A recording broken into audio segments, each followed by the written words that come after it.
Como sabemos que hay muchos empresarios colombianos con deseos de hacer negocios con la China, que es en este momento la segunda economía más grande del mundo después de Estados Unidos, hemos invitado a Andrés Vélez. Él es del Departamento de Negocios Internacionales y aceptó la invitación para estar con nosotros y contarnos lo que hay que tener en cuenta a la hora de hacer negocios con la China. Pues bienvenido, Andrés, qué bueno tenerlo por acá. Gracias, Juan Carlos, muchas gracias por la invitación. Vamos a ir con tips lo más prácticos posibles para que nuestros empresarios además tomen nota y sepan qué es lo que hay que hacer previo a la negociación. Uno diría, lo primero es familiarícese con esa cultura, sepa cómo son ellos. ¿Eso cómo se logra, Andrés? Bueno, es un trabajo difícil, sin embargo no imposible.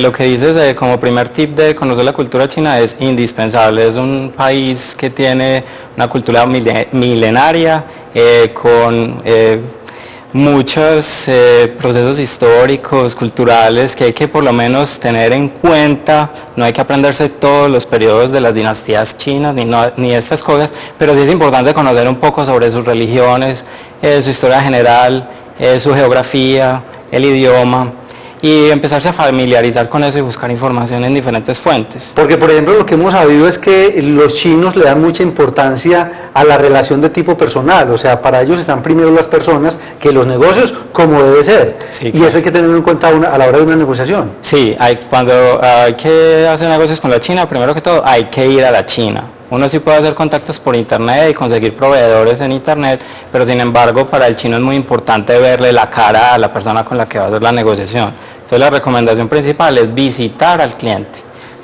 Ya cuando uno está en la China, ir sin afán, dedicarle a ese viaje siquiera 2 o 3 semanas, visitar, contactar al cliente en una feria y luego se recomienda visitar la fábrica, ir a conocer qué es lo que está pasando. Sí. Usualmente se hace una cena de negocios y los chinos sí quieren entablar primero una relación con uno, primero te quieren conocer antes de comenzar a hacer negocios. He escuchado que para ellos es muy importante el concepto de face, como la reputación, el qué se piensa de ellos.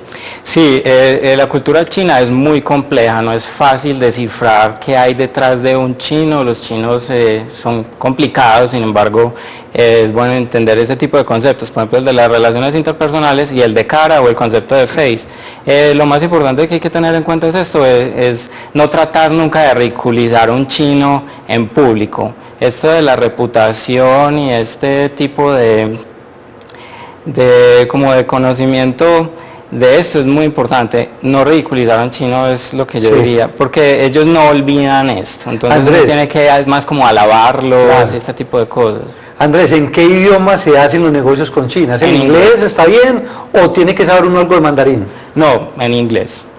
No es necesario dejarse intimidar por el mandarín, sin embargo no sobra estudiarlo. Si uno tiene el tiempo y quiere estudiar el mandarín, es muy importante porque le daría, por ejemplo, a uno ciertas ventajas. Yo me di cuenta que en negociaciones con los chinos al saber que el mandarín es tan difícil, se comparten información crítica y confidencial de la negociación entre ellos en mandarín. Si usted lo sabe, no les diga que lo sabe y recoja información confidencial, sería un tip, por ejemplo. Andrés, hay que saber como en qué parte de la China voy a buscar los negocios, porque pasa igual que en Colombia, no es lo mismo negociar con alguien del centro del país, de la capital de Bogotá, que con un costeño o con alguien del eje cafetero. Muy importante, como en cualquier otro país, la China es un país muy grande y las culturas son muy distintas. La China del norte es muy distinta, la del sur, en el sur incluso no se habla mandarín sino cantonés, que es otro dialecto del chino. En la China occidental hay más chinos musulmanes, por ejemplo, cuyos valores y manera de hacer negocios es muy distinta. Por ejemplo, con ellos no se toma alcohol, mientras que con los otros se toma bastante alcohol.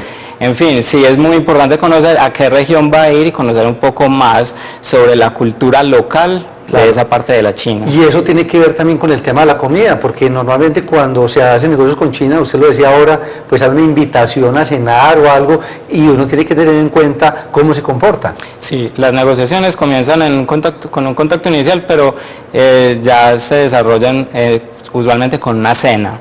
Y en esa cena sí hay que tener en cuenta la comida. Ellos por lo general son muy cordiales y le preguntan a uno qué tipo de restaurante quisiera visitar, si un restaurante de comida occidental, que para ellos es cualquier comida que no sea china, o comida china, por cordialidad, uno debe aceptar la invitación a comida china, pero tiene que tener en cuenta que es difícil y que es bueno hacerlo sentir bien y probar los platillos diferentes y hacer una cara como de agrado. Es complicado, pero eso es muy importante para lo de las relaciones. Hay un consejo que es fundamental, que es conozca la empresa con la que va a hacer negocios más allá de la fachada. Hay que conocerla por dentro. Sí, no, es un proceso complicado, pero yo creo que uno ya se va acostumbrando.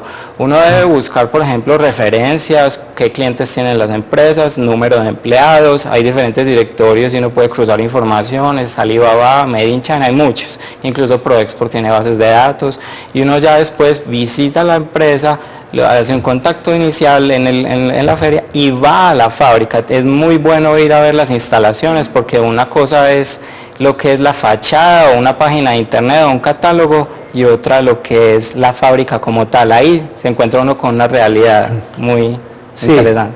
¿Qué debo tener en cuenta cuando, por ejemplo, quiero estrechar esos lazos de confianza con una firma de China y llevo una presentación? ¿Cómo comunico el mensaje que ya he definido?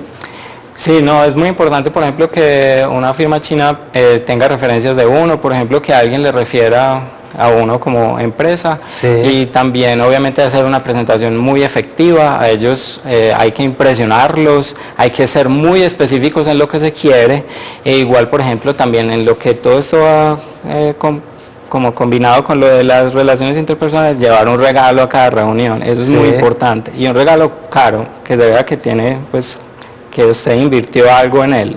Es muy importante para causar una buena impresión. El tema del regateo, que digamos que en la cultura colombiana está muy arraigado, el discutir los precios. En ese tema, ¿cómo se debe comportar uno frente a los chinos? Porque uno sabe que hay culturas que lo aceptan, pero hay países en donde no es bien aceptado. Sí, al contrario que con el Japón, por ejemplo, el regateo en la India, en la China y en la India también es muy usual. Los latinoamericanos también tenemos eso en común. Sin embargo, el regateo allí es mucho más extremo, es mucho más complicado y mucho más complejo, y se espera que uno ceda mucho. Incluso cuando se ha cerrado un contacto con la China, un contrato. ¿No es raro que después llamen a modificar el precio? Sí, es muy importante tener en cuenta que uno tenga un margen, porque muchas veces el contrato final es modificado de nuevo, y eso puede causar muchos problemas para uno. Andrés, y cuando ya hay una relación de tipo comercial, ya nos empiezan a proveer productos, yo tener como muy en cuenta vigilar ese proceso de manufactura, de envío, todo lo que tiene que ver con la calidad. Sí, es muy importante. Yo creo que la recomendación aquí es tener a alguien en la China, ya sea un colombiano o alguien que se vaya a vivir allá, o alguien que ya viva allá, o algún chino de confianza, o una empresa intermediaria que esté en constante supervisión de todo el proceso de compra, manufactura y exportación del producto, haciendo un control de calidad a todos los procesos. Es fundamental. Uno no puede cerrar un contrato con la China y quedarse tranquilo, venirse para Colombia a esperar el contenedor. No. Hay cuestionamientos frente a China internacionales en el tema de propiedad intelectual. Se dice que fácilmente cogen un producto y lo imitan, lo reproducen, sin ningún respeto por eso. Sí, no, se ve de todo, y es un país muy grande en el que las leyes aún todavía pues están un poco... Y habrá empresas que son muy cuidadosas y hay otras que no. Sí, efectivamente. Depende del proveedor, y también las leyes están constantemente cambiando. China pues ya entró a la OMC, y China ya está siendo regulada pues por muchos, ya es objeto de observación por parte del mundo, y ya se está teniendo que empezar a seguir unos estándares internacionales. Esto va a ir mejorando cada vez más. Consejo final. Consejo final: vayan a la China, conózcanlos sin miedo, prueben la comida e interésense por la cultura. Hay que verlos más como un reto y como algo apasionante, más que un enemigo o una negociación difícil. Andrés, muchísimas gracias por compartir todo ese conocimiento con nosotros. No, con mucho gusto, cualquier cosa, siempre a la orden.